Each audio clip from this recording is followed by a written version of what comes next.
Serial से related update लेकर आ चुके हैं हम आपके बीच में। हमने देखा रिसेंट एपिसोड में कि किस तरीके से हल्दी की सेरेमनी फाइनली मेकर्स आपको दिखा रहे हैं और हल्दी सेरेमनी के बाद जल्द ही आपको शादी का जो फंक्शन होगा अंश प्रार्थना की, उसकी भी बातें आपको दिखाई जाएगी, जिसकी ऑलरेडी जो फोटो है वो सोशल मीडिया पे आ चुकी है। लेकिन इस हल्दी सेरेमनी के बाद और शादी से पहले ऐसा क्या हो जाएगा कि राही की बेइज्जती फिर से होने वाली है, और इस बार कौन करेगा बेइज्जती और किसके द्वारा होगी राही की बेइज्जती, इस पे इस वीडियो में हम करेंगे बात। हमने देखा रिसेंट एपिसोड में किस तरीके से हल्दी सेरेमनी उधर मनाई जा रही है, तो वहीं पे कोठारी परिवार में देखा हमने कि किस तरीके से पराग कोठारी को फिर से हल्दी सेरेमनी की याद आ ही रही थी कि तब तक कोठारी परिवार से वसुंधरा कोठारी ने पराग को टोकते हुए बोला कि वो हल्दी सेरेमनी है, ये आपका खाना है, आप खाने पे ज़्यादा फोकस करो। इस चीज़ों से एक चीज़ तो साबित होती है जो कि काफ़ी पहले से भी दिखाई जा रही है, जिसके मैंने एक सेपरेट वीडियो भी आप लोग के सामने किया है कि पराग के मन में जो है, जो फर्स्ट मीटिंग उसने प्रार्थना के साथ की थी तब से लेकर अब तक धीरे धीरे ही सही, लेकिन उसके मन की जो दुविधा है या फिर कन्फ्यूजन है वो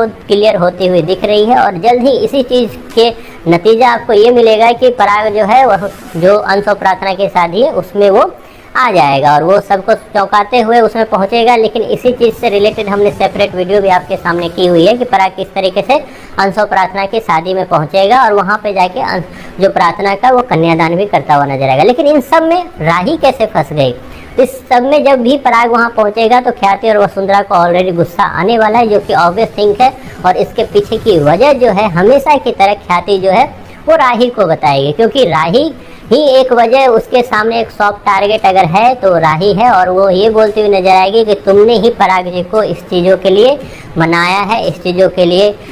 सुनाया है कि किस तरीके से उनको ये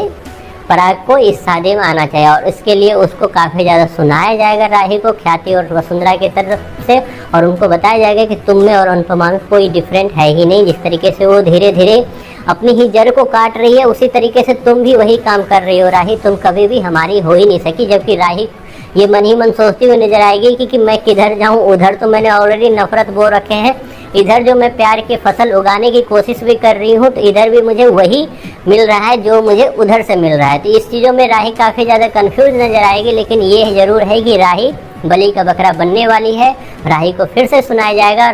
जाएगा इसलिए क्योंकि पराग जो है वो शादी में पहुंचने वाले हैं। और पराग को पहुंचता हुआ देख ख्याति से पहले भी बोला था उन्होंने कि किस तरीके से पराग ने अगर तुम्हें बोला था तो तुम्हें तो रुक जाना चाहिए था, ये कहते हुए, ना कि उसके बोलने से, मतलब पराग के बोलने से तुम्हें अंश प्रार्थना की संगीत सेरेमनी में जाना चाहिए। तो इस बार भी ख्याति वही बोलती हुई नजर आएगी कि तुम्हें ये चीज़ें नहीं करनी थी पराग के साथ, पराग को तुम्हें समझाना था कि उन्हें इस शादी में नहीं जाना चाहिए। खैर जो भी होगा उस तो आपको आगे आने वाले एपिसोड में दिखेगा ही दिखेगा। लेकिन इतना जरूर है कि कुछ भी हो, लेकिन आजकल जो है सॉफ्ट टारगेट मेकर्स की और सीरियल में राही बनी हुई है, और शायद राही को उनके कर्मों का फल मिला हुआ ही है कि एक टाइम में जब वो बिना मतलब का सॉफ्ट टारगेट अनुपमा को बनाया करती थी, तो उसी तरीके से अब उसके साथ हो रहा है कि बिना मतलब का सॉफ्ट टारगेट राही खुद बन रही है। आपको कैसा लग रहा है ये शो धीमी रफ्तार से बढ़ा, उम्मीद है कि आगे जाकर ये काफ़ी ज़्यादा रफ्तार पकड़े। फिलहाल तो बोरिंग है, लेकिन आपकी क्या